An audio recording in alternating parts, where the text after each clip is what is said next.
মৰমৰ ছাত্ৰ-ছাত্ৰীসকল capsule coaching centre YouTube চেনেললৈ আপোনালোকক আজি পুনৰবাৰ স্বাগতম। আজি আপোনালোকৰ বাবে ষষ্ঠ শ্ৰেণীৰ বিজ্ঞানৰ লেসন 11ৰ পানীৰ বিভিন্ন অৱস্থা নামৰ পাঠটোৰ সকলো পাঠভিত্তিক প্ৰশ্ন উত্তৰ লগতে পৰীক্ষাত আহিবলগীয়া গুৰুত্বপূৰ্ণ প্ৰশ্ন উত্তৰসমূহ অতি চুটি আৰু সহজ ভাষাত আলোচনা কৰিম। তো ছাত্ৰ-ছাত্ৰীসকল তোমালোকে ভিডিঅ'টো স্কিপ নকৰাকৈ লাষ্টলৈকে চাই থাকিবা। তো অনুশীলনীত অৰ্থাৎ এক্টিভিটিছত 1 নম্বৰত দিয়া আছে শুদ্ধ উত্তৰৰ গলটো সম্পূৰ্ণকৈ পূৰ কৰা। তো ইয়াৰ 1 নম্বৰ কোৱেশ্চনত কি কৈছে, মেঘ বা ডাবৰ সৃষ্টিৰ মূল কাৰণটো হল। তো ইয়াৰ অপশ্যনত কি দিছে, এ বাষ্পীভৱন, বি ঘনীভৱন, সি অধক্ষেপণ আৰু অপশ্যন ডি বাষ্পীভৱন বা ঘনীভৱন। তো ইয়াৰ ভিতৰত শুদ্ধ উত্তৰটো হ'ব অপশ্যন বি ঘনীভৱন। তো তোমালোকে বি বিত্তৰটো ভালদৰে পূৰ কৰি দিবা। তাৰ পিছত নম্বৰত কি কৈছে, ঘনীভৱনৰ ফলত কি হয়। তো ইয়াৰ অপশ্যনত কি দিছে, এ পানীৰ পৰা জলীয় বাষ্পলৈ পৰিৱৰ্তন, অপশ্যন বি জলীয় বাষ্পৰ পৰা পানীৰ কণিকা, অপশ্যন সি পানীৰ কণিকাৰ পৰা মেঘ গঠন আৰু অপশ্যন ডি মেঘৰ পৰা বৰষুণ। তো ইয়াৰ ভিতৰত শুদ্ধ কোনটো হ'ব, অপশ্যন সি পানীৰ কণিকাৰ পৰা মেঘ গঠন। তো তোমালোকে সি বিত্তৰটো ভালদৰে পূৰ কৰি দিবা। তাৰ পিছত 3 নম্বৰ কোৱেশ্চনত কি কৈছে, বাষ্পীভৱনৰ ফলত কি হয়। তো ইয়াৰ অপশ্যনত কি দিছে, এ জলীয় বাষ্পৰ পৰা পানী, অপশ্যন বি পানীৰ পৰা জলীয় বাষ্পলৈ পৰিৱৰ্তন, অপশ্যন সি পানীৰ পৰা বৰফলৈ পৰিৱৰ্তন আৰু অপশ্যন ডি পানীৰ কণিকাৰ পৰা মেঘ গঠন। তো ইয়াৰ ভিতৰত শুদ্ধ কোনটো হ'ব, অপশ্যন বি পানীৰ পৰা জলীয় বাষ্পলৈ পৰিৱৰ্তন। তো তোমালোকে সি বিত্তৰটো পূৰ কৰি দিবা ভালকে।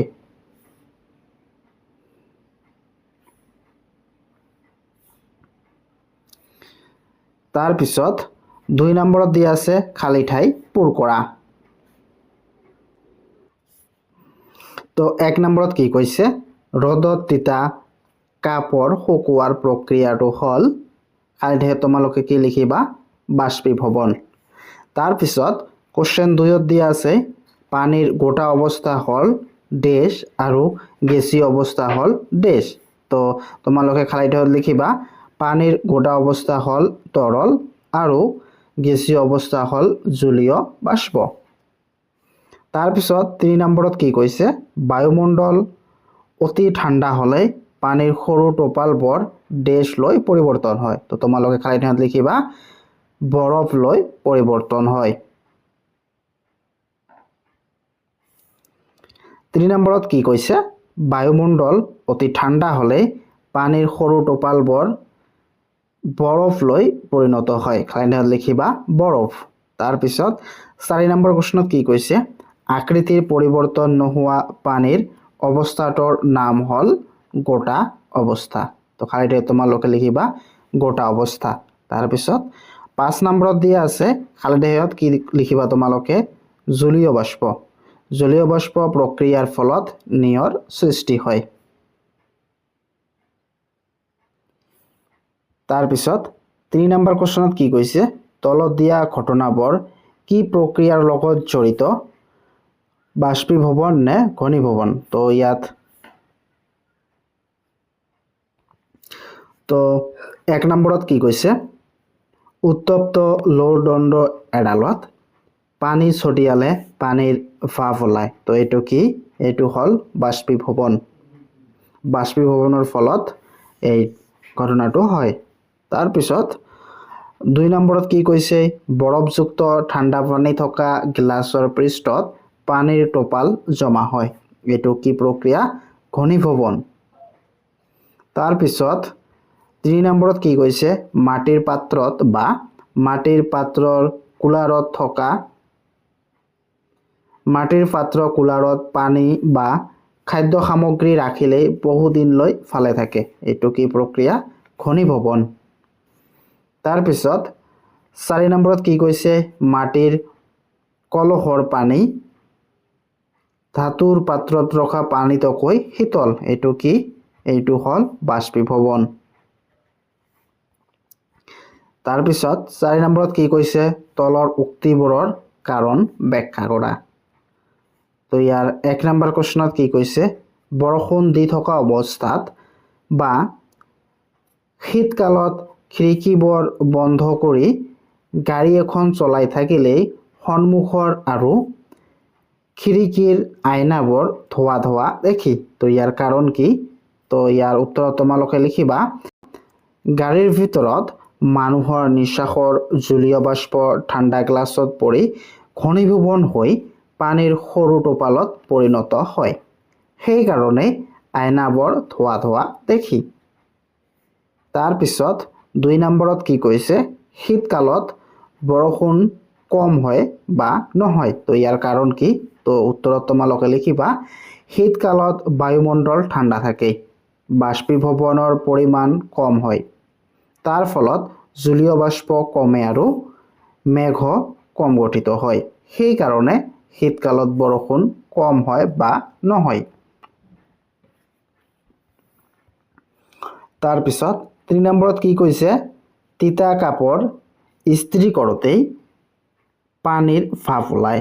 তো ইয়াৰ কাৰণটো কি? তো তোমালোকে ইয়াৰ উত্তৰত লিখিবা, ইস্ত্ৰিৰ উত্তাপেই কাপোৰৰ ভিতৰত থকা পানী উত্তপ্ত হৈ বাষ্পীভৱন হয়, অৰ্থাৎ পানী বাষ্পত পৰিণত হয়। এই পানী বাষ্পই ভাপৰ ৰূপত ওলায়, তাৰ ফলত তিতা কাপোৰ ইস্ত্ৰি কৰোঁতেই পানীৰ ভাপ ওলায়। তাৰপিছত 4 নম্বৰত কি কৈছে, ৰুটি তাৱাত প্ৰস্তুত কৰিলে ফুটি উঠে। তো ইয়াৰ উত্তৰত তোমালোকে লিখিবা, ৰুটি গৰম তাৱাত প্ৰস্তুত কৰিলে ফুটি উঠে, তাৰ ভিতৰত থকা পানী আৰু তেলৰ উপাদান উত্তাপে বাষ্পলৈ পৰিণত হয়, এই বাষ্পৰ চাপৰ ফলত ৰুটিৰ ভিতৰতো ফুলি উঠে। তাৰপিছত 5 নম্বৰত কি কৈছে, ফেনৰ তলত তিতা কাপোৰ ৰাখিলে শুকায়। তো ইয়াৰ কাৰণটো কি? তো ইয়াৰ উত্তৰত তোমালোকে লিখিবা, ফেনৰ তলত তিতা কাপোৰ ৰাখিলে শুকায়, কাৰণ ফেনৰ বতাহে কাপোৰৰ ওপৰৰ পানীৰ কণিকাবোৰ উৰুৱাই নিয়ে, ই বাষ্পীভৱন প্ৰক্ৰিয়াটো তীব্ৰ কৰি তোলে, তাৰ ফলত কাপোৰ সোনকালে শুকায়। তাৰপিছত 5 নম্বৰত দিয়া আছে কি, কাৰণ ব্যাখ্যা কৰা। তো ইয়াৰ 1 নম্বৰ কুৱেশ্যনটো কি, ৰেফ্ৰিজাৰেটৰত থকা পানীৰ বটল বাহিৰত ৰাখিলে বটলৰ বাহিৰত পানীৰ কণিকাবোৰ জমা হয়। তো ইয়াৰ কাৰণ ব্যাখ্যা কৰিব দিছে।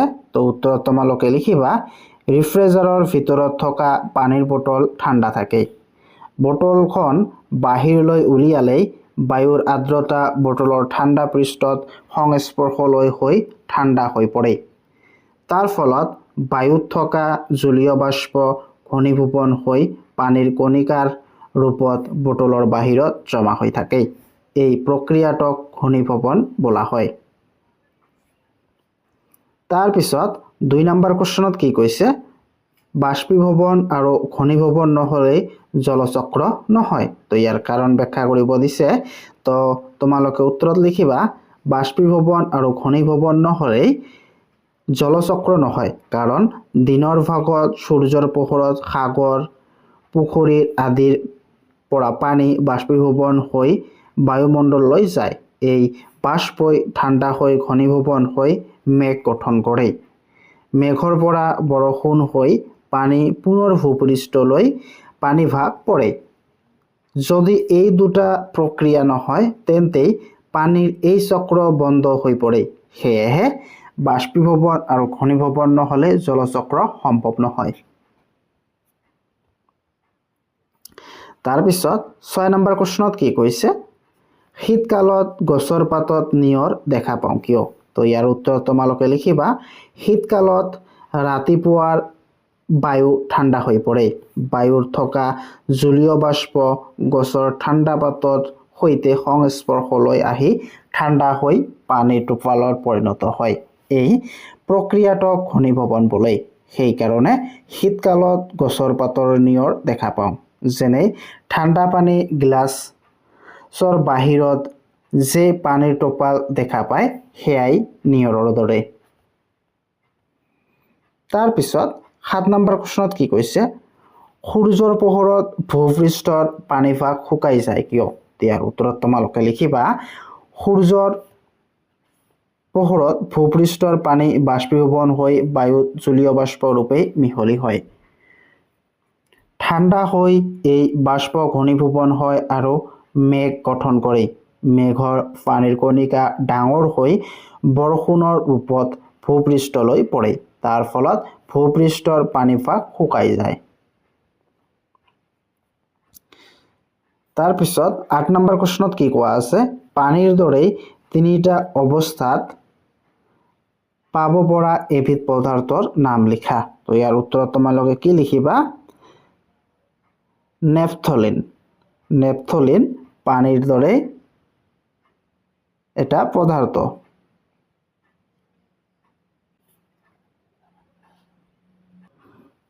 তো নেপথলিন হ'ল এনে এটা পদাৰ্থ যিটো পানীৰ দৰে তিনিটা অৱস্থাতে পাব পাৰি। তাৰপিছত ৯ নম্বৰ প্ৰশ্নত কি কৈছে? বাষ্পীভৱনত কি কি কাৰকে প্ৰভাৱিত কৰে? তো উত্তৰত তোমালোকে কি লিখিবা? তো তোমালোকে উত্তৰত লিখিবা বাষ্পীভৱনত বায়ুৰ চাপ, পৃষ্ঠৰ আয়তন, আৰ্দ্ৰতা, উষ্ণতা, বতাহৰ বেগ আদি কাৰকে প্ৰভাৱিত কৰে। তাৰপিছত ১০ নম্বৰ প্ৰশ্নত কি কৈছে? হাতত চেনিটাইজাৰ লগালে হাতখনত ঠাণ্ডা লাগে কিয়? তো ইয়াৰ উত্তৰত তোমালোকে লিখিবা হাতত চেনিটাইজাৰ লগালে হাতখন ঠাণ্ডা লাগে কাৰণ চেনিটাইজাৰত এলকহল থাকে যি বেছি ঊৰ্ধ্বমুখী আৰু হাতত লগালে এলকহল বেছি দ্ৰুত বাষ্পীভৱন হয়। এই বাষ্পীভৱনৰ সময়ত হাতত তাপ লৈ লয় ফলত হাতত ঠাণ্ডা ঠাণ্ডা লাগে। এই প্ৰক্ৰিয়াটোক বাষ্পীভৱন উষ্ণতা শোষণ বোলে। তো এইখিনি তোমালোকৰ বাবে খুবেই গুৰুত্বপূৰ্ণ হয়। এইখিনি তোমালোকে ভালদৰে পঢ়িবা। তোমালোকে কি শিকিলা? তো ইয়াত প্ৰথমটো হৈছে পানী তিনিটা অৱস্থাত থাকে যেনে গোটা, জলীয় আৰু গেছীয়। পানী জলীয় বাষ্পলৈ পৰিৱৰ্তন হোৱা প্ৰক্ৰিয়াটোক কি বোলে? বাষ্পীভৱন। তো এইবিলাক খুবেই গুৰুত্বপূৰ্ণ। এইবিলাক তোমালোকে ভালদৰে মুখস্থ কৰি ল'বা।